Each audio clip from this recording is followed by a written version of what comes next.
Good afternoon, everybody, and welcome to the treatments. We're going to go ahead and get started here in just a moment. I'm actually at my home office right now, and some of you guys are either at North Avenue or at some of our other locations or watching from home. This is being recorded. We got a lot of extra pieces of content for you today. That's actually why I stayed here to get this finished for you, and I'm really excited to share. So in here. We'll go ahead and mute everybody as you guys join. So let's go ahead and mute yourselves. And then for everybody else that's joining us, if you come in a little bit late, this is again being recorded. It will be in the YouTube channel under our 30 Days to Greatness sessions. So let's go ahead and get right into this here.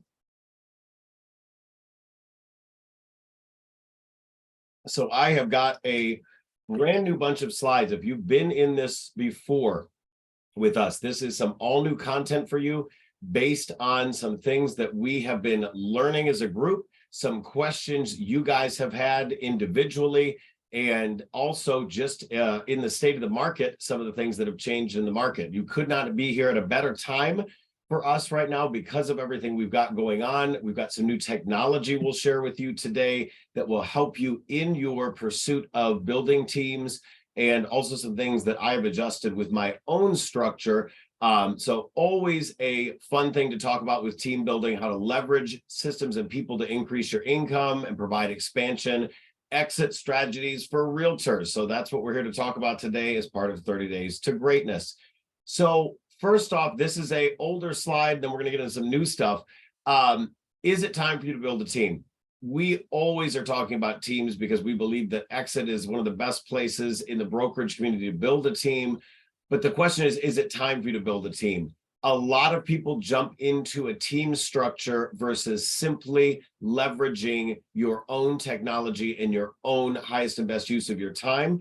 I would strongly advise you get into a coaching session with me. I have done pretty much every different structure in this team building training. I've done it different ways. I've amended my team over time, and I have been coached by the core training, which is the best place for massive teams. So I understand the structures as you build and scale your different options out there. There's nothing wrong with any of the ways we're going to show you today. There's really 4 different ways to be an agent and build a team around you, but don't do it just out of vanity, because that's the quickest way to cycle through team members or create disappointment around you, or even worse than that, sometimes create a less than A++ client experience. And we want to always provide the best client experience. And also, please note, if you are not in a big level of production where you feel like you have enough money to give away, because we're going to talk about money here in a second, you can always sponsor or mentor without building a team. We're going to talk more about that mentoring program tomorrow during accountability and goal setting. You at Exit have the capability to sponsor people into the company and never build a team. So if you are a part-time agent, an agent that is still building their business, you can sponsor people in the company that don't have to be on your direct team. Today, we're talking strictly about building a team around you to support your individual sales business. So you can mentor and sponsor even if you don't want to build a team or it's not the right time for you. The first thing I always talk about when I talk about building teams around you is, are you really too busy? Is it a matter of just getting more organized in your own business? And I can coach you on that. Time blocking, staying on task, or is it time to build that team? And what I want you to do, if you're thinking about it's time to build a team and you're busy and you have some revenue to share, because obviously a team costs money, I want you to make a list of what's holding you back. I've been doing this. I've been coached on doing this for many years. What is it that's holding you back from more production? Is it that you're in the field too much to get the marketing out? Is it you are spending too much time in the marketing to get the follow-up done? Do you hate paperwork? I am one of those folks that if you hand me a piece of paper, it's probably going to get lost. But man, you get me in front of people, and that is where I love to be, is out with people. So we've got to figure out what's best for you. I'd love for you to take the DISC test. We're going to talk about that in a little bit as well. What is your struggle? Is it time? Is it motivation? Or is it tools and technology? I can't provide you motivation to get out of bed, and get focused. That has got to come from you and your own wants, needs, and desires. I'd love for you all to do a vision board if you haven't already. That always kind of spurs me back into motivation. But we are going to talk about all the different types of team structures today. So let's talk about some touchy subjects. This slide is new. First of all, tenure. Your team and any team should not be a revolving door. My personal sales team, now remember, we just had a big announcement on Friday evening that my personal sales team, really at this point, I'm going to work with you guys as my sales team. There's a lot of you, and a lot of you want to work with and shadow some of the top agents. So I'm going to work a little bit differently on my own business. But, you know, the tenure of a team, my longest team member on my direct sales team was Ryan Lee. Ryan Lee is a top producer. He was on my team for almost a decade and eventually graduated, as I like to call it, from my team into his own sales business, ended up working in development, and is now a top agent. He's been around the industry since 2005, but that first decade he was on my team until he built his own business, and that was great. Most of my other sales team members have lasted 3 to 5 years. A lot of them stayed at EXIT for a long time or are still at EXIT.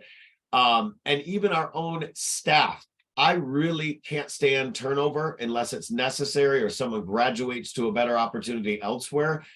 On our own staff, Laura, who operates as our operations manager, she's been with us for almost 12 years. Angela, our business manager, has been with us since 2015. Her daughter is a top agent here. Adriana, who of course is Laura's daughter, we like to hire from within. She's been here since 2016. Amanda, our newly promoted director of marketing and engagement, has been with us since 2018. Eve was here as an agent. She and I both worked at Keller Williams together. She came over to EXIT.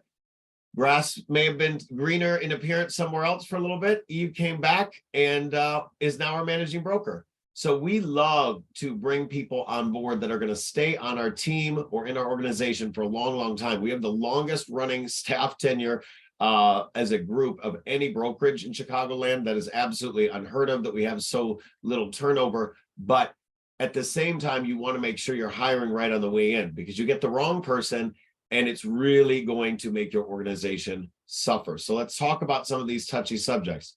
MLS credit and exit awards credit. Reggie Patterson is on, I believe, with us today. He is a amazing agent with us. He also has other businesses. Some of you have other businesses. You have family members that are sick or you're taking care of. You got a lot of balls in the air you're juggling. I want to make sure that those balls in the air that you are juggling are not affecting the rest of your business and that you have time with your family. So what does that have to do with MLS credit and exit awards credit? I want you to be fair. And what I mean by that is MLS credit on the buy side. And this is one of those things when I was coaching with Reggie the other day, I said, there's so many different options here. Let's go and get back into the real training and let me redo some slides. MLS credit, if you are not listed as a team in the MLS, you're listed as an individual agent like myself, you cannot split a buy-side transaction. There is no such thing as a co-list on a buy-side transaction. You can certainly have people service the deal with you, but MLS credit on the buy side, when you're representing the buyer, that goes under your name and your name only. Now, that is different on the sell side. On the sell side, you can have a co-lister. I think Cheryl Morlock might be on with us today. She was the first person I tested out this idea of, I don't need a direct sales team anymore. I want to co-list and co-buy with agents within our office because we have such an amazing group of talent. On the listing side, you can co-list and you will get half credit and your co-lister will get half credit, like Cheryl and I did on a recent transaction. Now, that is different. I know this is confusing. That is different than if you form a team for the MLS. Now, here's what I'll tell you about MLS credit, what bothers me, and this is a touchy subject. There are some people in all different brokerages that form a team, they put that team in the MLS, and all the business of that team goes under that one team lead. And sometimes they don't even form the team in the MLS. They just say, they are an individual agent. They have people helping them, and all the deals of that group, even the deals of the individual team members that were their own business, all gets lumped under that team lead. And so you see people selling 50, 75, $100 million, hundreds of deals a year. And you're like, how can that one agent do that? Well, guess what? They're lumping all of the credit underneath themselves, and they don't even allow their team members to have credit for their own deals. So the deals they bring in themselves. I don't like that.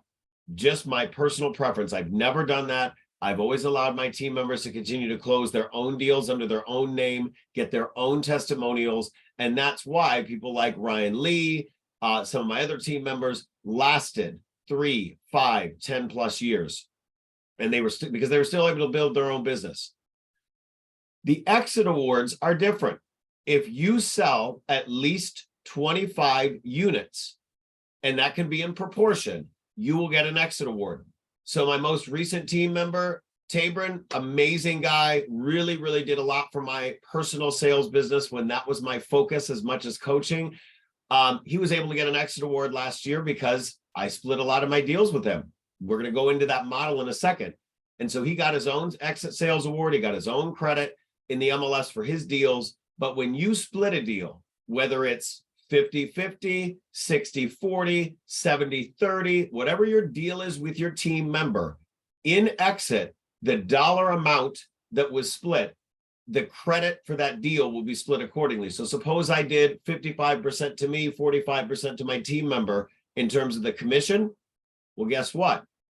55% of that deal, 0.55, is what I got credit towards the exit awards, and 0.45 was what that team member got credit in the exit sales awards, along with whatever deals they brought in on their own. They got all of that credit on their own. So be fair.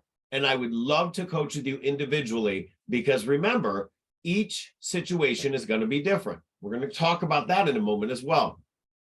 Now, the next subject is another one touchy: to hire from within the organization or recruit. You may not be the best person at attracting people from outside the company. Well, guess what? There may be some wonderful people right here in this company. And I wanted to give you this is something that I pulled over the weekend out of the MLS stats. And this is our standing within exit in MRAD, in our MLS. And I was so excited to see how much, over 50% of the agent count and over 61% of the volume, I'm looking at the number here, and 62.5% of the number of units so far this year within the Exit brand were done by our firm. So you have a huge pool of talent right here in this firm, the most productive agents to choose from if you want to grow within the firm. But remember, if you didn't sponsor them into the company, you don't get their sponsoring bonuses. Just because someone wants to be on your team doesn't mean you're entitled to the sponsorship. The sponsorship of that team member was the person that they put on that form when they came into Exit. And that does not get changed without the permission of the sponsor. And so sometimes I will split a sponsorship if I see someone that needs to build their team and is not attracting from outside. But that is at my discretion. Same way if you meet someone amazing within an organization, say, I'd love to work with them, but maybe somebody else brought them in the company. It is not an automatic thing, and it is not your decision as the Rainmaker team leader to get that sponsorship. That sponsorship can be split or given away with conditions even to a team lead or anybody else within the organization at the option of the original sponsor. So be careful with that. And again, that's something I'm happy to talk with you about on an individual level. There's some of us that are very liberal with the way we transfer sponsorships because we want the recruit to do well and we want everybody to win. And some other people are a little bit less liberal with that. So it's a case-by-case basis at the discretion of the original sponsor. I wanted to get that on the table. Again, touchy subjects today, a couple of them. Now, here's one more. Data. I can't stand when I see team leads put the recruits or the team members' data, their own personal contacts, their own personal sphere of influence into that team leads database. The way I do it is that you individually, each agent at our office has their own CRM. I pay for a seat for each one of you. But there's some great things that have just gone on with Wise Agent that I helped work on with Wise Agent and with Zenlist. You can share contacts as a team lead or as a team member with anyone else in the organization that has a Wise Agent account. And again, I pay for one for everybody. So you're not saving me any money by trying to have everybody on your team be in your CRM. I don't like that. It's not fair to the people on your team. You own your contacts, your team members own their contacts. And if you want to share contacts, that is why Wise Agent has created what they call an outside team. And I showed you how to do an outside team member, and I'm happy to do that at the end of this presentation again today. If you would like to share contacts with a team member, or if you're on a team, but that team lead would like to share contacts back and forth with you. At any point, either person, the way we set this up with Wise Agent, the way we set it up is that each person has the option to revoke access to the contacts they've shared with that outside team member. So God forbid something happens and you decide to move on to your own business, hopefully within EXIT, hopefully within our organization. You own the data that you shared, and you can take that data back and keep it just for yourself. Same way in Zenlist. In 5 seconds from your mobile app on Zenlist that I pay for every single one of you to have, or from your desktop, you can share access with someone else within the organization, and you can revoke access to your Zenlist clients within the organization. So that is a new feature of Zenlist. And that has been great for us because guess what I know? Sometimes you are too busy to even be sharing information without getting off your phone. You're on your phone constantly. We wanted to be able to have that live right in your phone. So please, please, please take advantage of those opportunities to share data temporarily or as long as you both choose to share that data. That is a two-way street. Respect the data, respect the people, the relationships that your team members and yourself have built, okay? We will absolutely get to questions at the end, guys, but we have a lot to cover today. So again, though, congratulations to everyone on being such a massive leader within the MRAD sphere and within EXIT in Illinois. I'm so proud of all of you. Huge number of transactions already so far this year. Why even build a team? Why are we here? I want you to have a quality of life. I talked a lot over the past year, sometimes on some podcasts, sometimes with individuals here, about my learning experience in 2021. I closed almost 25 million, I believe, in sales. It was, you can do the math on how much money that is, made a lot of money, was also miserable. I don't want you to ever be in that position where you go, well, this is great. I've got 18 sales awards up on my wall, and I have a family that hates me. I have no time for friends. I have no time for dating or relationships, because that is what I got into, is I had a pile of money and a pile of obligations that weren't met in terms of my time management. So it's not always just about the money. It is about time, and it's about quality of life and the quality of the relationships you have with your clients as well. So do you want more free time, or will you also take that time and put it back into your business? So that is my challenge to you today.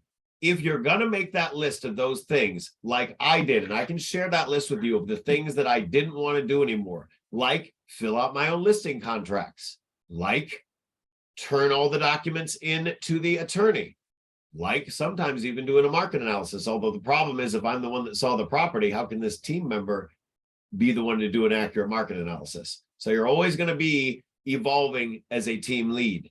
So if you have the money in your deal list, in your pipeline, to be able to say, okay, I see some upcoming opportunities to share, what will you do with that extra time? Will you put it back into your business? Will you put it back into your family? So a team can get you back down to 40 hours a week of focused, high-level activity and leave the rest up to somebody else. So I'll give you an example. I use that app called Life Cycle, and I'm more than happy to share with you some of my life cycle days. Sometimes it's driving to inspections. Sometimes it's driving to showings. Sometimes it's sitting at a home inspection. Is that the highest and best use of my time? And when I say my time, I'm using that as a general, because when you're focused right, you shouldn't be doing that anymore. But what are you going to do with the rest of that time? You're just going to sit on your hands and not take it, invest it back in your family, or not take it, invest it back in your business. Did you even really need to build a team in the first place, or were you just tired? Well, take a nap. What type of team is right for you? So I have seen all different types of team structures. You've got to remember that I've built my own teams, and I've also coached teams and seen people coach bigger teams than mine. Through the core training, most of the coaches there sell at least $100 million a year in real estate, net $1 million in their organization. And I've seen lots of different things go right and a couple go wrong. One of the most dangerous types of teams I've seen is a partnership. And that is when you and another person that you kind of think on the way in are of equal talent, you're going to come in together and say, okay, we're going to hold each other accountable. We're going to co-do marketing together. And we're going to split things 50-50. The danger becomes the minute one of those team members or one of those partners suddenly isn't quite as great as prospecting, isn't bringing in as many leads, or isn't as willing to do as much work, or runs into some money problems and can't afford the bill for whatever services you're using that month, suddenly it goes wrong. So I think this is really mostly appropriate for two people that have part-time or family or other commitments that take away from their real estate business. Or, and in other words, it's more of an informal partnership where you're going to split some deals together, you're going to split some marketing, but you're not splitting everything. The minute you put an absolute umbrella over this and say, we're going to do everything together, the minute somebody doesn't pull their weight, there's a contractual issue there. So be careful with those absolute teams versus a more individualized situation. Maybe you're going to go into a marketing program together. You're going to farm a neighborhood together. There's some of you doing that right now. I love that idea. And I'm happy to, again, coach you on how to structure around that. The Rainmaker is the most common team structure we see. That is when you are the person bringing in a lot of leads. You are a dominant force of lead generation, but you don't have time to service all the leads. That is the way my team is, the majority of the time, is run. If you look at most of my team members, they were newer, they were fresher in the business. They didn't necessarily have the capability to make it rain, for lack of a better term, themselves. And so what we did was I said, I need help. I will prospect. I will bring in the leads. I've proven myself at that, but I need someone or a group to help me service those leads.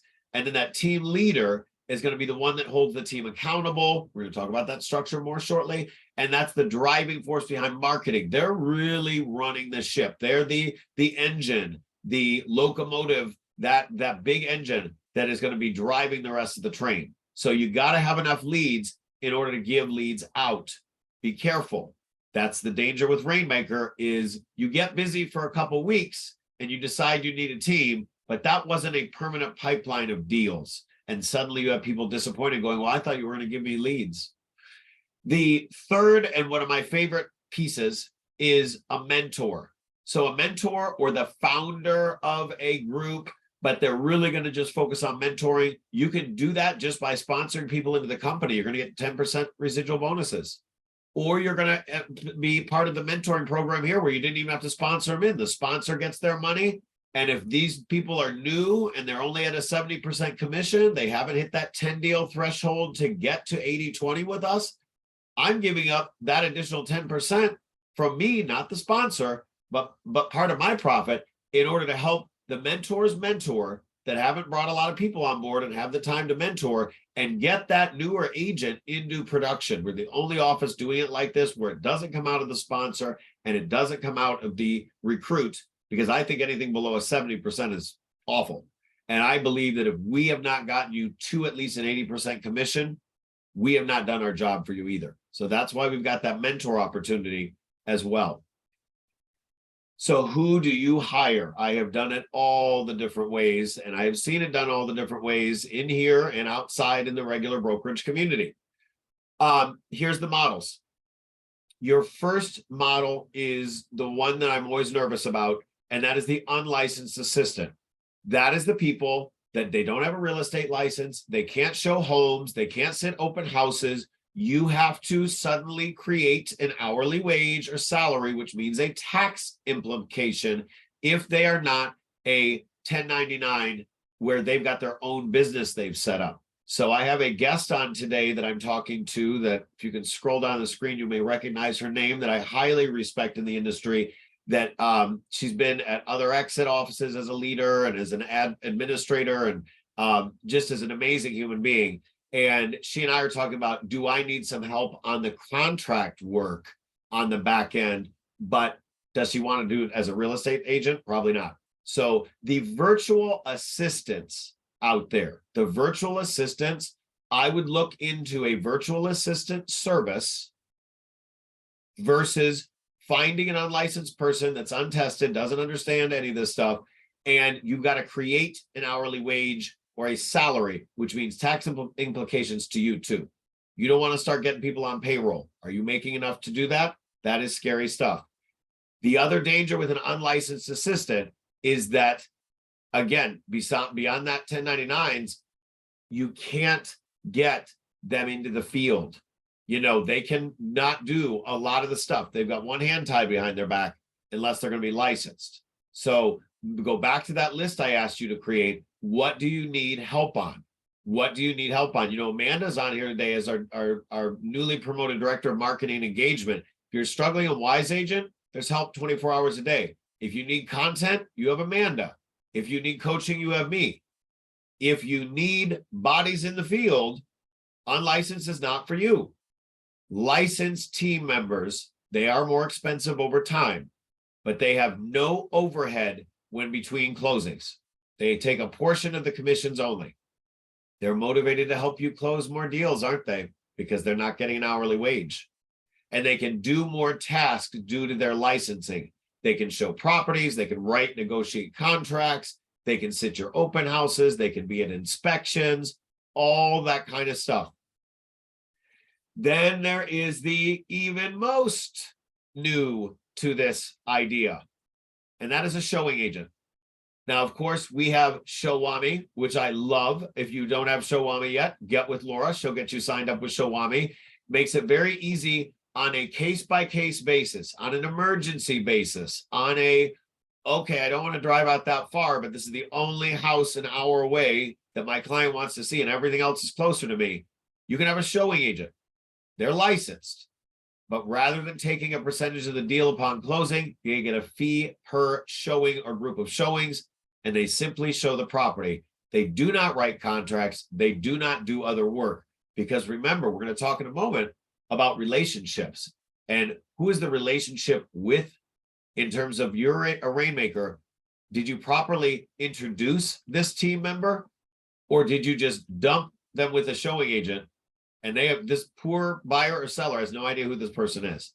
So be careful with showing agents. Every one of these models has pluses and minuses, and that's why I'm introducing all the pieces today and saying you get with me individually or as a team. I coach some of your teams. I love it. We'll all get in a room. We're all getting on a Zoom, whatever's good for you, and say, what should this structure look like? Because remember, when it goes south or there's a dispute, it normally ends up coming to me and Eve. So let's go ahead and make sure it's structured right on the way in. That's what I'm here for, to help. Speaking of that, put everything in writing. If you're going to agree to a partnership or licensed team members, you've got to figure out, make it clear up front who's paying for everything. I have my own team member agreements right in the coaching blog for you. They're right in there. You can edit them as PDF or as Microsoft Word documents. I'll mute myself for a second to blow my nose.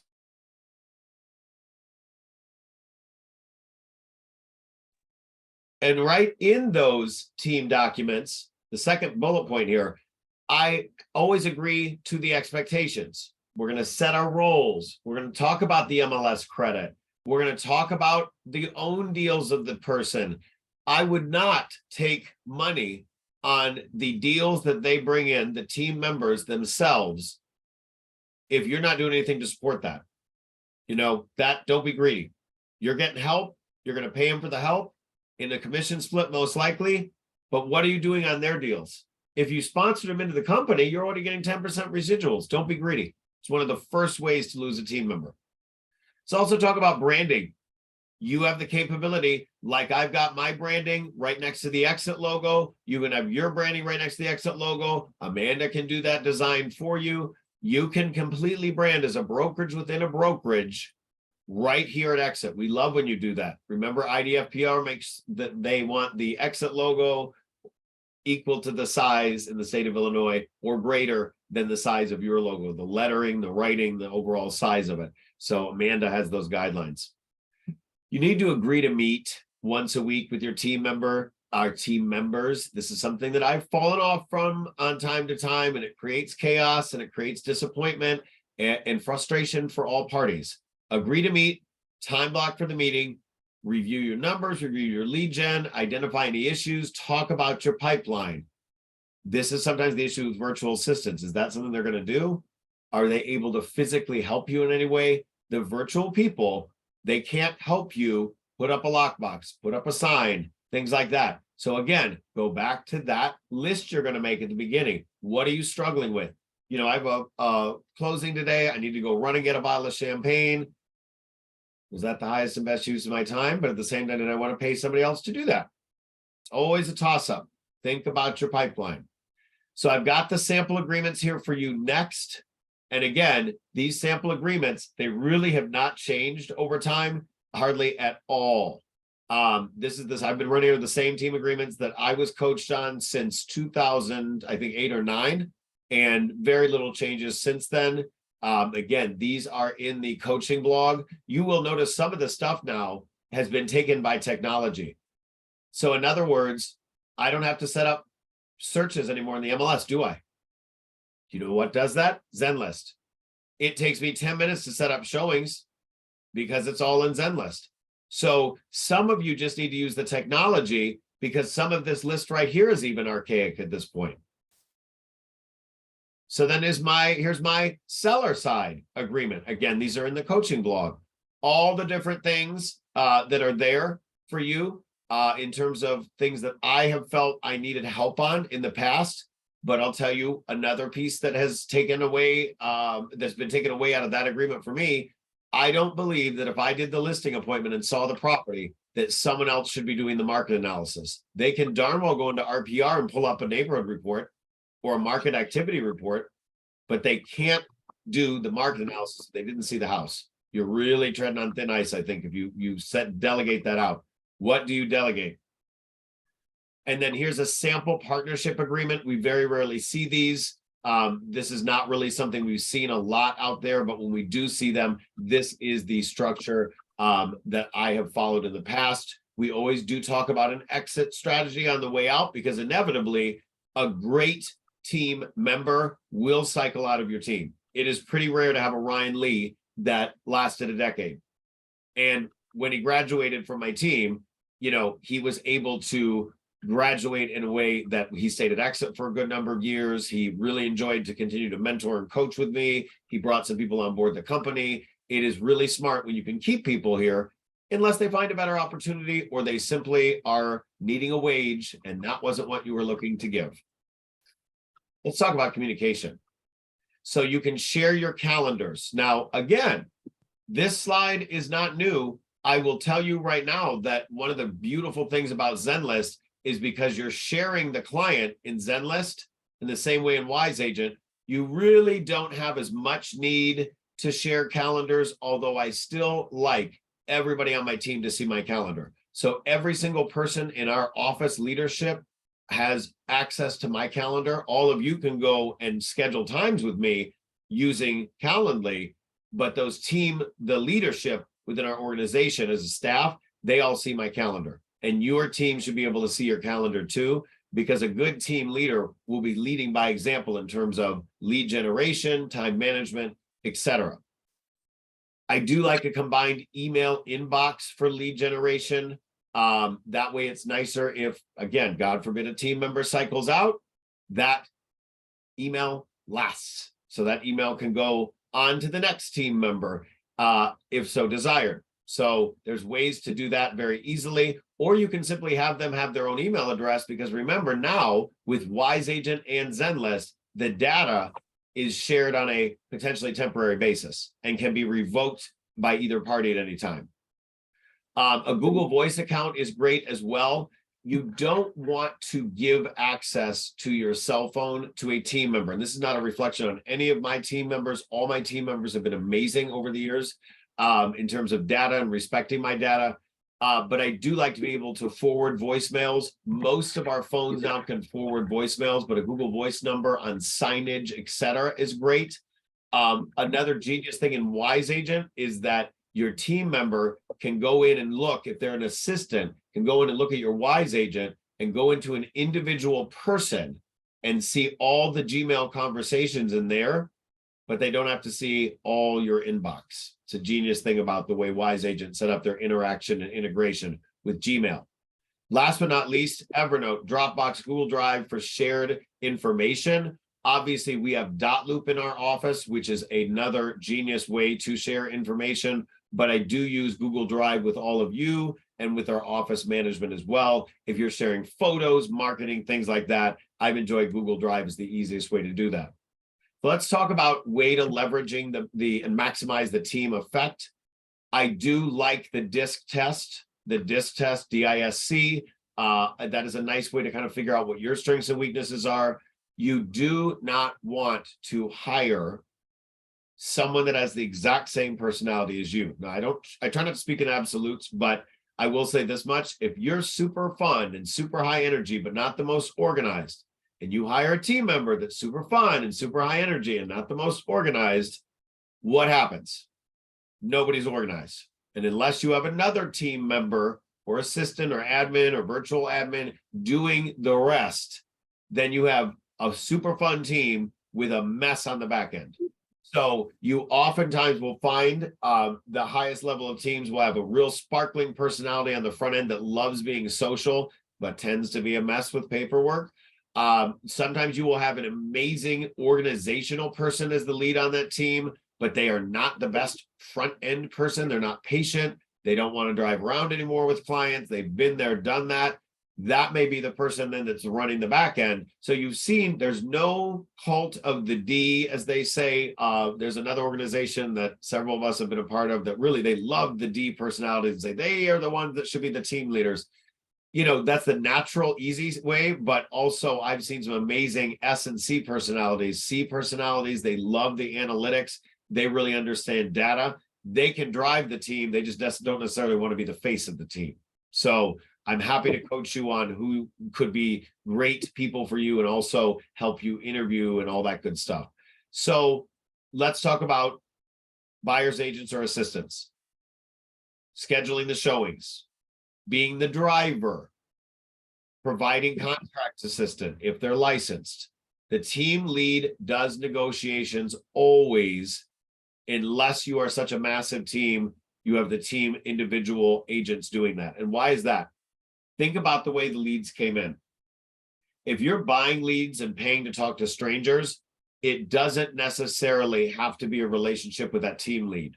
But if you are like me and some other people that you are a referral-based agent, you're a sphere-based agent, people are coming in off of your social media, referrals from their friends, and they say, wow, Heather was a great agent for me. I want you to work with Heather. And Heather immediately passes off. We're talking about the handoff. Immediately passes off the lead and never speaks to them again. How does that person feel? How does the person that referred that person to Heather feel? You got to have a smooth handoff, but are you really going to just walk away and hand off completely? So I want to see in a second here. I'm going to jump ahead. I missed a slide. Oh, why did I miss a slide? Hold on. There it is. So let's talk about this slide. This slide is new to this presentation, but it is not new to you. This comes directly from a lot of my coaching with you guys. So let me get into this slide here. So this is the different options for you. A solo agent You're taking all the stuff on yourself. You can absolutely leverage out a marketing and admin person that doesn't have a license. You can do a virtual assistant. You don't need any of this, I believe, unless you are running other businesses, until you hit 100,000 gross commission income or have a special issue like another business, a sick family member, or you're part-time. Most of the time, a solo agent, until they hit 100,000 gross commission income, they just need to lead generate more and use their technology and systems more efficiently. There are a few people that really are working a lot of small deals. So if you see yourself getting over 25 deals a year, you may be kind of on that cusp of, well, I haven't hit 100,000 because my price points are low, but I'm running myself ragged. That may be when you trip into one of these other pieces. So let's go into these other pieces. I got to move my slides around here just a moment and my little cursor. All right. So then on the right-hand side of this is the team agents. That is when the team lead, this is the Rainmaker model. The team leader provides leads. They split commission income. There's a culture of collaboration. There's some branding. The team leader doesn't just disappear. What do I mean by that? If you're a Rainmaker, but you're just passing the leads on to other people and have nothing to do with it, you need to go over to the left-hand column, and that is when you're just referring stuff out. That is when you truly just refer stuff out. That may be appropriate when you're kind of exiting a portion of the business. This is, again, where I've shifted, is I'm more going to be like, well, for most of my stuff, I'm going to pass it off, or I'm going to do the negotiations, but I really want somebody else to handle the servicing of this. That can be more of a referral agent relationship. There's not as much branding to the team. You're not going to see a lot of Team Libert anymore because there really isn't Team Libert. It's Team Us. That is for somebody that is maybe moving out of the area. A couple of you are no longer even in Illinois, even though you're licensed here, but you have so many friends and family that love working with you, and you maybe even continue to prospect here. But you may run as a team brand, but you've got to have some interaction with those clients in order to really call it a team or not just refer it out. And then the bottom model is when maybe you're on the cusp between solo agent and a team. You want to try out leveraging and get some of your time back. You can go down to that showing agent model at the bottom where there's the flat fee for showings. But remember, Showami, the showing agents, those people are not doing the negotiations. They're not marketing on your behalf. It's on an as is or on an as needed showing basis. It is a showing agent. It's a quick, easy way to kind of get some help. All right, let's get back into the rest of the slides here. So we talked about licensed versus unlicensed, putting everything in writing, and we gave you the samples. And now let's talk about co-listing, co-listers, doing showings, helping with the marketing. Again, though, this is a change. You have everything automatically. The minute it hits the MLS, the open market, all the tools go into the expert marketing suite. And what did we tell you on Friday? Amanda now has access to your expert marketing suite through a master account so that she can see what the text codes are, all the links, and can help you get that marketing out there for your listings. So don't think that you automatically need help in terms of the marketing. Use your tools, you leverage your team in terms of us as the staff. Providing feedback to seller. That is really being phased out by what? Showing time. Multiple offer situations or offer presentation. You're still going to be presenting the offer, but what did we just get you? We're the first in the area to have showing time offer manager right in the app, right on your desktop. Takes a huge amount of time off you in terms of sorting through to find the offers, understanding the terms of the offers, reading it to your client. You're still going to do the negotiation, but a lot of that back end, especially in a multiple offer situation, is done for you. So are these people just going to be appointment setters? Do you just need to prospect a little bit smarter? Do you just need to get maybe something like Calendly to set up appointments? Think about what you need and coach with me. So what does this stuff cost? So my team members have traditionally been on a 55-45 split with me. Now we're going to talk about the office fees and how that works in a second. 55% of the gross commission goes to me, minus whatever my split is. So if you're capped, don't worry about it. If you're not capped, you're going to, whatever your split is, we'll go over those numbers in a second. And then you split the company, the transaction fees from exit corporate, those franchise fees, as some people call it, until you're capped on those, you're going to split those appropriately. Remember, everything in exit is proportioned to the split that you are with your team members. It has nothing to do with the split that you are personally on, because you are, maybe your team members on the new agent split, maybe they're on the 80-20, maybe you personally have capped, but whatever you're going to agree with that team member for one or multiple deals. You can have referral agreements differently, or team member agreements that act differently depending on, going back to that slide that we were just on, are you going to do anything on this or not? Are you just going to refer it out? You're going to keep less. If you're going to do a lot of the heavy lifting, you're going to keep more. Maybe even start them off at 40% or even lower if you're going to do a huge amount of the work. But remember, they're on a split with the company, most likely, that's not capped because they're a newer agent. Otherwise, they'd be doing their own business, right? So don't get too cheap, because all of a sudden they're going to do the math and go, wow, it is not worth my time to drive these people around or do all this work. So be careful with getting too cheap on that. This is why it goes back to the first slide. Can you afford to do a team? Do you need to just work smarter in your existing business yourself? And remember, if you sponsor your own team members into exit, on top of whatever that is, you're getting 10% of whatever you've given them back in your residual bonuses, the same way that if you're mentoring somebody and you have nobody on your team, you could get the 10% mentoring if you're a mentor under a new mentoring program. You've got a brand new agent that you're not splitting deals with, or maybe you split a few, that's up to you. But you are there to help them get to those 10 deals to get them to their 80-20 split. So on your individual team, if you're building a team, if you're going to have licensed team members, they need to be on a split on those deals with you, depending on what you're going to do for that deal. And I told you earlier, the less you do, the less you can keep on that deal. So I give you two little examples. And again, this is funny because this is I did this presentation for, I think, Exit Convention a couple of years ago.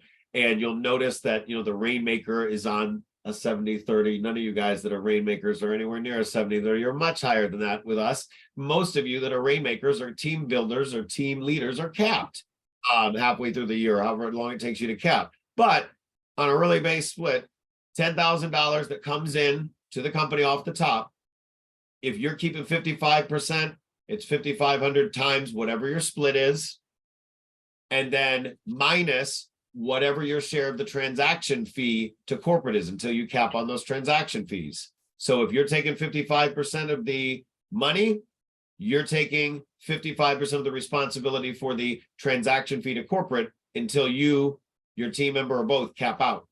And so there's the math on that. Then the team member, they're on whatever split they're on with us. I don't tell you who you can and can't have on your team.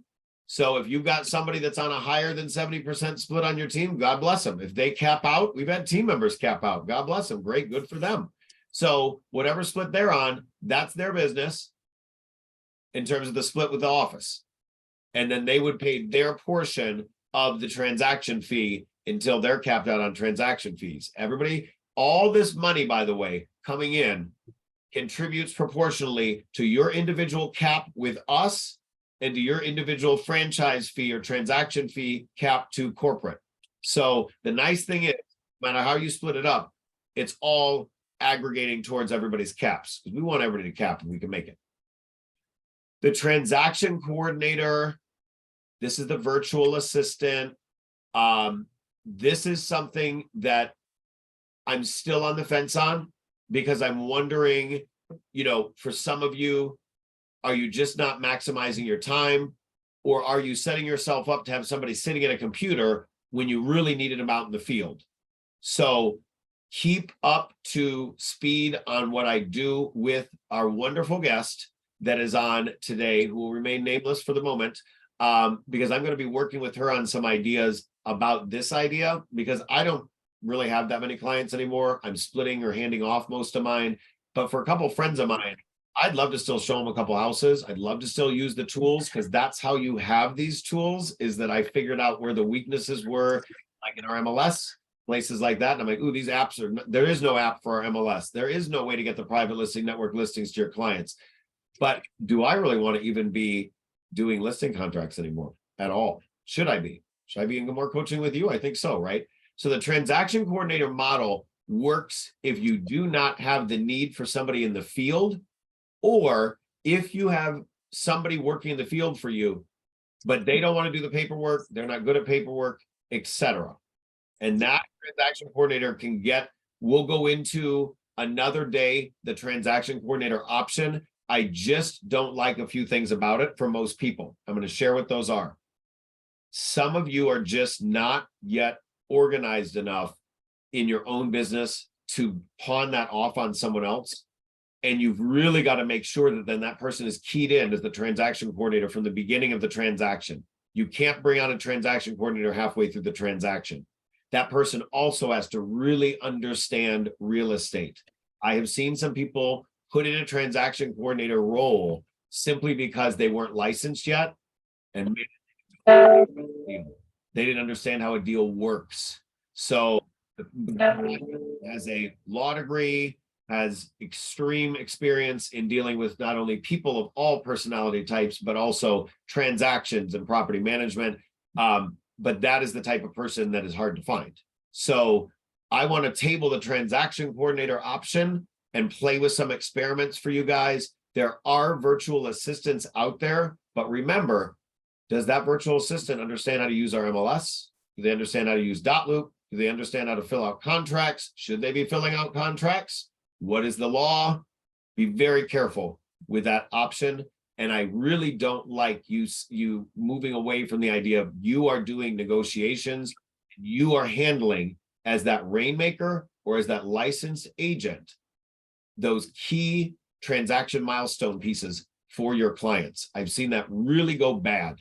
How often have you been stuck with, and no offense to any paralegals out there, because there's some great ones, but a paralegal that was not a real estate paralegal that was trying to insert themselves because the real estate attorney was busy, and you could tell they never closed it, they never bought or sold a property, and all of a sudden that deal dies because you have someone that doesn't understand contracts or the real estate transaction. I'm really still kind of on the fence on that model. Couple more cautionary, not to throw water on the idea of help, but you got to have the help that works for you. And a lot of us just need that showing help in the field sometimes. Cautionary tips: always introduce your team member in the first point of contact, whether that's a back-end person, whether that is a front-facing team member. You can't just dump people on a team member without a formal introduction. You do that at the beginning. So what happens if it's, so let me address something here then. What happens if it's a showing agent, like a one-time thing? Let the client know the situation, the showing agent, all that good stuff, and explain that this is a showing agent for these showings. If it's a team member, you introduce them at the beginning. If it's an emergency or a temporary situation with the showing agent, that is different.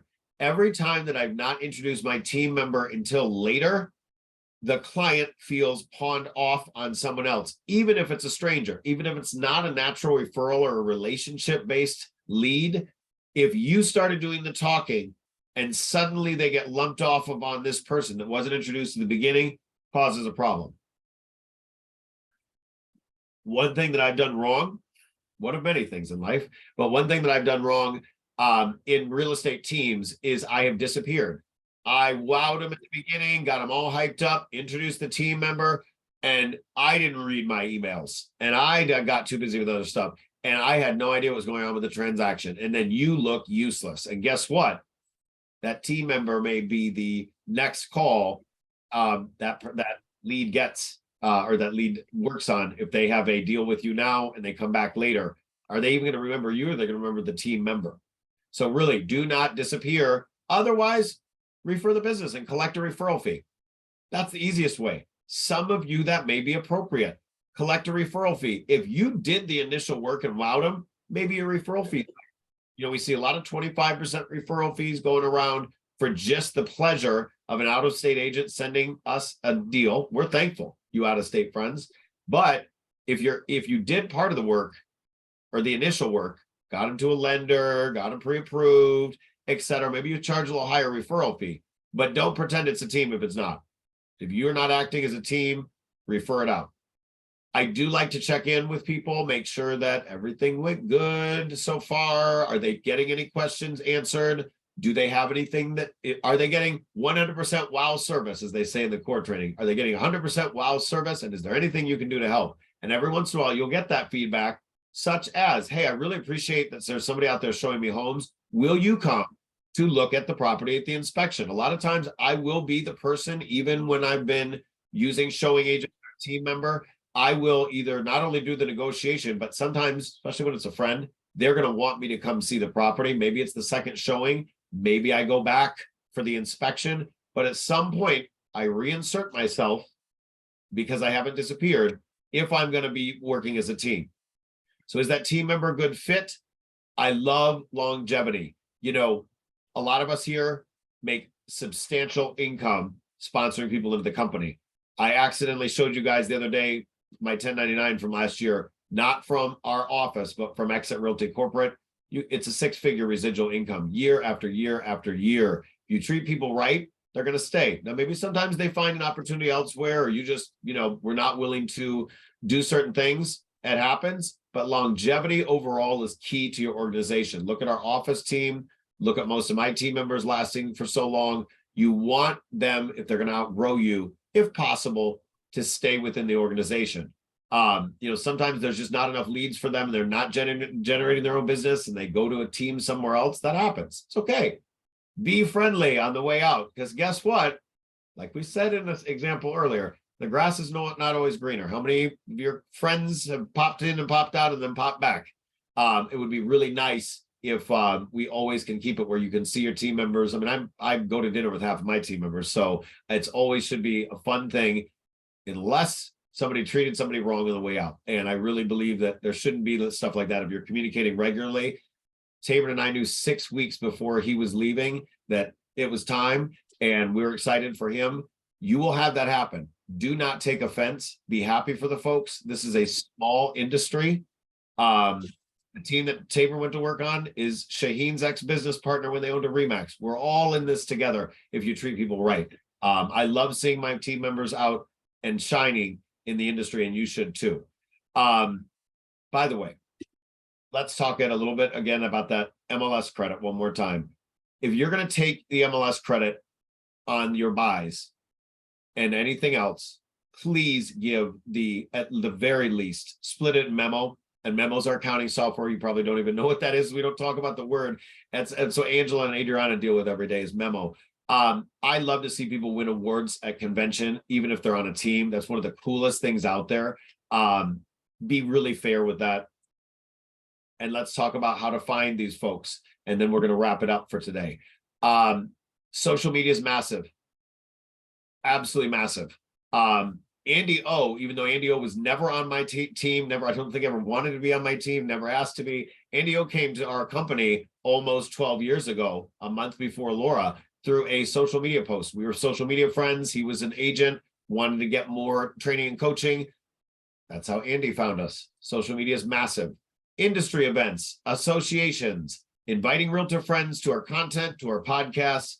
Find the need and fill the need. I always love this story. How did I find Tabor? Tabor was a manager at a tanning salon, and it was the only chain, it was the only salon in that chain that was great. And all the rest of them were not so great. We won't mention the name. And I think it's the manager.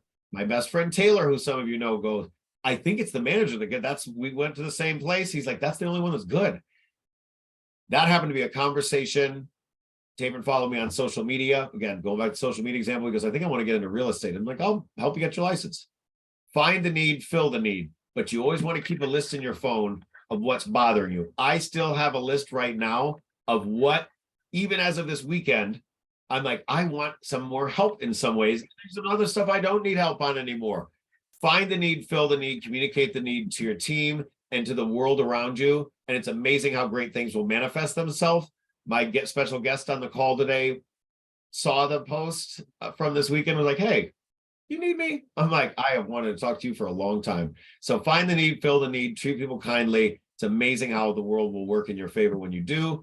Because when you don't, karma, I won't say what it is, but it ain't great. Our value proposition again here is 10.75 residual bonuses. You know that the 10 cap 85.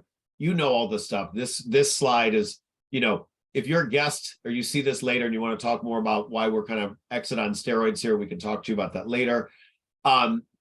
We're talking always about expanding your business and also providing an exit strategy if you need it. If you are starting to slow down, if you want to go move somewhere else, we have abilities for you to build a team around you and truly relocate part-time, full-time. Some of you that know some other people in this office that are not even here. They're licensed here or they're licensed in another state and they built a team around them here. I have been licensed in other states and run entire sales teams in other states. So trust me, it is absolutely possible.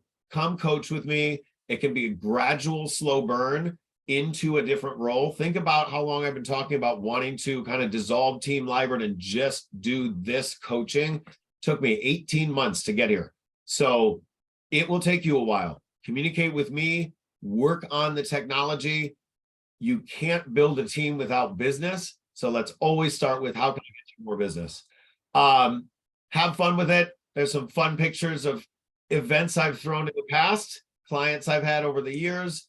And if you have any questions today, I am going to go ahead and stop my screen share and I'm going to check and see if there's any questions in the chat. I've only got a couple minutes for questions today just due to timing.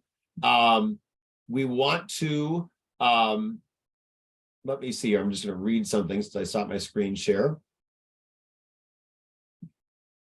Yeah, that's a great point somebody made for us.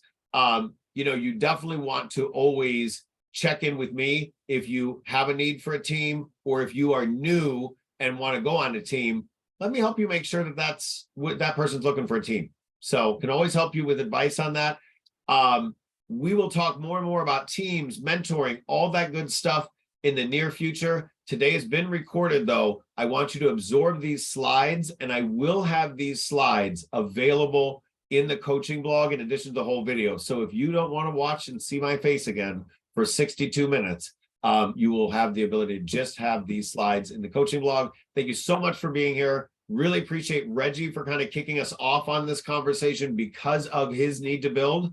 And I will see you guys all soon. Have a great day.